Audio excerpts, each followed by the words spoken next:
Hello guys, welcome back to our YouTube channel. I am Manjula Singh. आज मैं आप सभी के सामने ब्रिज कोर्स क्लास 9 का उसकी यूनिट जो है वो थर्ड लेकर के आपके सामने उपस्थित हूँ। जो यूनिट थर्ड है हमारे पेज नंबर 28।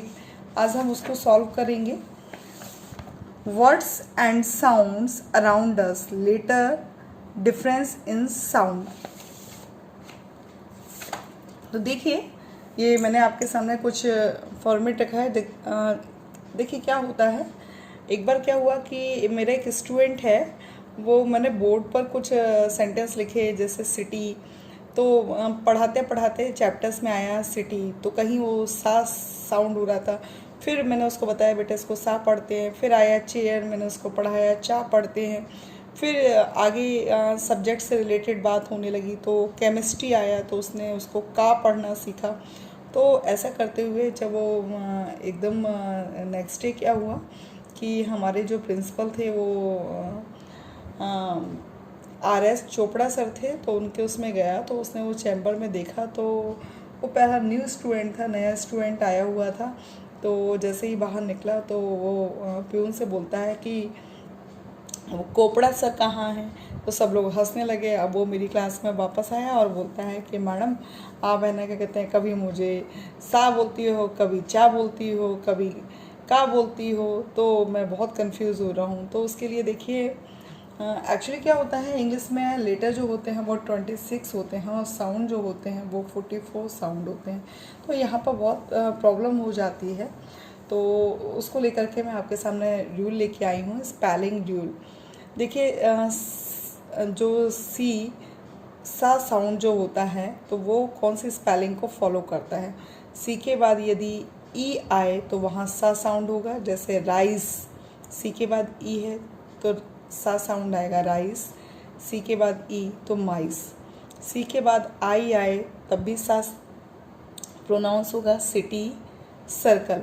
सी के बाद यदि वाई आए तो भी उसका प्रोनाउंस सा होगा, सॉफ्ट साउंड रहेगा, साइकिल, आईसी। अब का को लेकर के है, सी में जब ये यू को फॉलो करेगा तो उसका साउंड जो हो जाएगा वो का हो जाएगा, हार्ड साउंड हो जाएगा। Cut, cup. सी के बाद यदि के आएगा तो वो भी का साउंड हो जाएगा, कॉक, लॉक। सी के बाद यदि ओ आएगा तो वहाँ पर भी का साउंड, कम, कॉफ़ी। आर आएगा तो क्रॉ, क्राई। और यदि ए आएगा तब भी का साउंड रहेगा, कैट, कैन। और एल आएगा तो क्लॉक और क्लर्क। अब एक्टिविटी जो हमारी फर्स्ट ए है, find the difference in the sound of letter C in the different words, write the word in different columns according of their sound. जैसे अब यहाँ पर जो साउंड है उसको आपको छांटना है और छांट करके आपको बताना है, यहाँ पे चूज करके बताना है कि कहाँ पर उसका साउंड सा होगा और कहाँ पर उसका साउंड जो है वो क्या रहेगा, का होगा। तो देखिए, यहाँ देख लीजिए आप, यहाँ पर बुक में बहुत अच्छे से दिया हुआ है। अब ये हमको यहाँ पर साउंड ऑफ सा as in sand, sound of का एज इन कार, अब हमको यहाँ लिखना है। तो देखिए, कार तो ऑलरेडी दी हुई है। अब ये आया सी के बाद ई। देखिए, सी के बाद ई आता है तो क्या साउंड होता है, सा होता है। तो क्या हो जाएगा, सर्टेन। ये देखिए, ये दिया हुआ है, मैंने ये आराम से नीचे इसको दे दिया है। देखिए, ये आप खुद यहाँ पर इसको जब आप स्वयं सॉल्व करेंगे तो कहीं कोई प्रॉब्लम नहीं आएगी और बहुत आराम से आप करते चले जाएंगे। ये देखिए, इसमें आपको यहाँ पर फिलअप करते जाना है तो कहीं कोई प्रॉब्लम नहीं आएगी। देखिए, सर्टेन, सर्कल, सिलेंडर, साइक्लोन। देखिए, स्पेलिंग फॉलो कर रहे हैं ना। सी के बाद ई आया तो क्या होना है, सी के बाद ई आएगा तो क्या होना है, सा। सी के बाद वाई आएगा तो क्या होना है, सा होना है। तो ये देखिए, ई, आई और वाई आया, ये हमारे स्पेलिंग रूल में ही है, तो सा वाले आ गए। अब साउंड ऑफ का as in car, curtain, curd, cool, carpet. तो हमने कैसे निकाल लिए, ये आराम से स्पेलिंग रूल हमको बस याद रखना है, EIY सा साउंड, सी के बाद अगर EIY आएगा तो सा साउंड, और सी के बाद ये साउंड आएंगे, ये अल्फ़ाबेट आएंगे, लेटर आएंगे UKORAL, तो का साउंड आएगा। अब आगे देखते हैं सी में, find the difference in the sound of letter गा in the different words. G को बताया है, in the different words write the word in different columns according to their sound. अब ये यहाँ पर दिए गए हैं, अब इसकी साउंड हम कैसे पहचानेंगे। तो देखिए, हम जब है ना लेटेस्ट जब बच्चों को ABCD पढ़ाते हैं तो मोस्टली क्या हार्ड साउंड पढ़ाते हैं।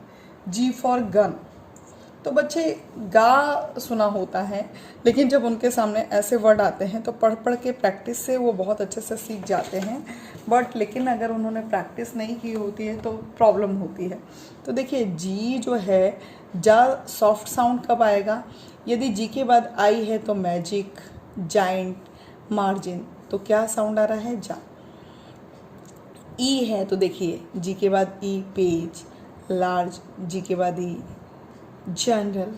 ये नॉर्मल बिल्कुल सिंपल से एग्जाम्पल हैं जो आप डेली देखते रहते हैं। वाई फॉलो तो जिम, इजिप्ट, एनर्जी। अब देखते हैं हम गा, जो हार्ड साउंड होती है, तो जी के बाद यदि ए आए तो gap, Gamble, God, gun, but not fixed always. लेकिन ये रूल है ना, कुछ एक्सेप्शन भी हैं, तो ये रूल जो है वो फिक्स नहीं है। देखिए देखिए अभी मैंने अभी बताया, अभी तक सा और का वाले में फिक्स थे रूल, पर यहाँ नहीं है। अब आई, अब जैसे जी के बाद आई आया तो ये एक्सेप्शन में देखिए, जी के बाद आई आया, लेकिन उसके बाद भी इसका प्रोनाउंस जिव नहीं है, गिव है। गेट है, गर्ल है, टाइगर है, बिगिन है, फॉरगिव है, ये एक्सेप्शन केस हैं। और देखिए, ऐसे केसेस में तो हम जब बहुत मोर प्रैक्टिस, तो कहीं कोई प्रॉब्लम नहीं रहती है, हमारे सारे जो प्रैक्टिस के थ्रू हमारे कॉन्सेप्ट क्लियर होते जाते हैं। अब ऐसा क्यों है, इसके लिए कोई रूल नहीं है, क्योंकि इंग्लिश जो है वो बहुत पुरानी लैंग्वेज है, तो इसको तो आप प्रैक्टिस के थ्रू ही सीख सकते हो। तो अब ये देखिए, अब यहाँ पर जो दिया है, अभी ये दिए थे वर्ड्स, दिए थे ग्रैप्स, जिम। अब इनको sound of G as in gun, तो गा जो यहाँ हार्ड साउंड है वो निकालना है। तो देखिए, निकाले हमने ग्रैप्स, गा साउंड आया ना, गा, ग्रास, गर्ल, ग्रीन, गॉड। अब ये देखिए आई, जैसे देखिए यहाँ पर आई जो फॉलो होता है उसका मोस्टली साउंड क्या होता है, जा। मैंने इसीलिए एक्सेप्शन में लिख दिया है, grapes, grass, girl, green, god. और sound of G as in gym, तो generally, Germany, gymnast, giraffe, jam, join. तो ये आप आराम से इजीली कर लोगे। अब मुझे नहीं लगता है कि आपको प्रॉब्लम आने वाली है। तो आपकी जो यूनिट 3 थी, words and sound around us, bridge course में, तो पेज नंबर 28 आपको बहुत अच्छे से समझ में आ गया होगा, कोई प्रॉब्लम नहीं होगी। Okay, thank you.